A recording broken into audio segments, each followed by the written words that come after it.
Welcome back to my channel. It's Canadian Retro. This is my submission to Round2Gaming's 100 subscriber contest.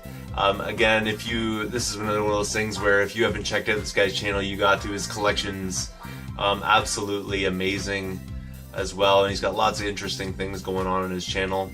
As far as his contest, this was the question that he asked, was essentially to show what collectible kind of things you have as far as video games go, or other collectibles that you collect alongside of just your video game collection.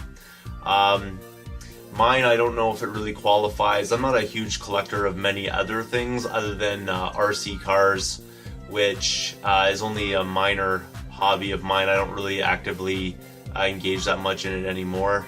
But I do have quite a number of RC cars and things like that.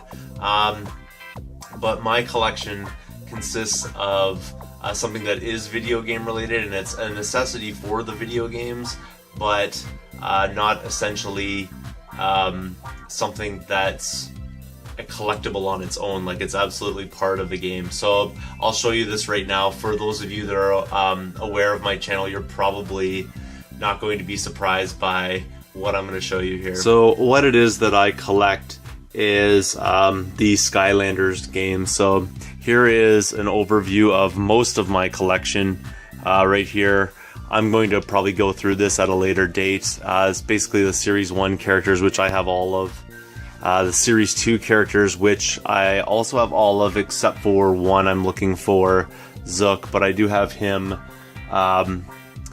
in the other series, so not a huge rush of mine to get him, but if I could find him, it would complete my Giants collection. And then I've also got the newest one, which is the Swap Force characters. There's a bunch of them here.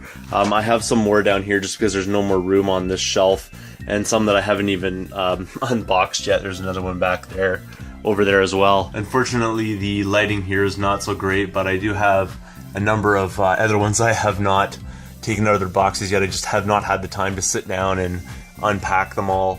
I do intend to take them out. I'm not that kind of collector where I want to keep things boxed. I want to be able to use these, and you can still use them if they are actually in their boxes, the single packs and things.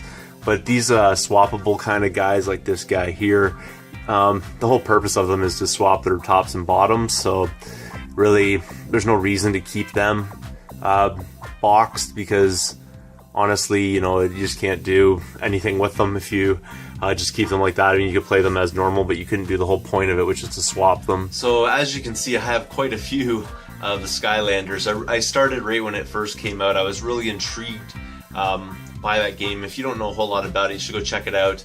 A lot of older gamers like myself have basically just dismissed it as a fad or kids' toys kind of thing, but I find it sort of interesting now. It's not the easiest thing to get into as far as financially speaking.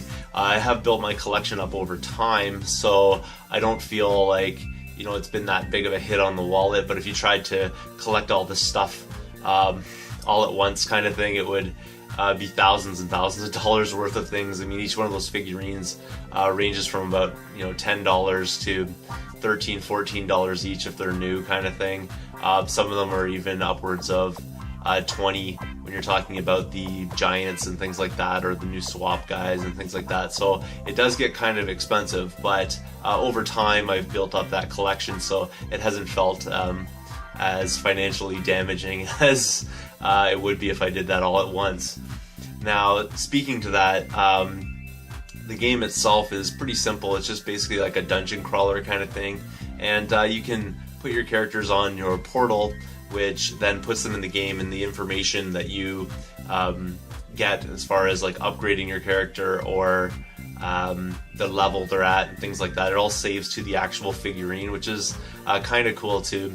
The reason really though I got into it is that it is a collectible kind of thing. Like, there are figurines with them. If you've seen those ones there, I don't know how great the video is going to come out, but you can see the detail on them, the time and effort kind of thing that's put into them, and that kind of thing, and that just blows me away. Now, it's not a super popular franchise, obviously, prior to this, so it's not collectible in the sense, like, you know, it's not like a He-Man figurine or, you know, G.I. Joe or something like that. It's just something that's new that's come out, but I think over time it will become sort of one of those types of things that people think back on fondly, especially for kids these days that are playing this game. And for myself, I really have a good time with the game and things like that. So for me, it's not just about amassing all the figurines, it's really about playing them and enjoying the game a lot. Thanks again for watching. If you haven't subscribed yet, you know, please do, and go check out Round2Gaming's channel as well. Lots of really interesting stuff there. I mean, his collection is massive, so if you want to see that, or you know, check out different videos of his, head on over there. I'll put links down below to that as well as his contest video. But again, thanks again for watching, and I will see you all later.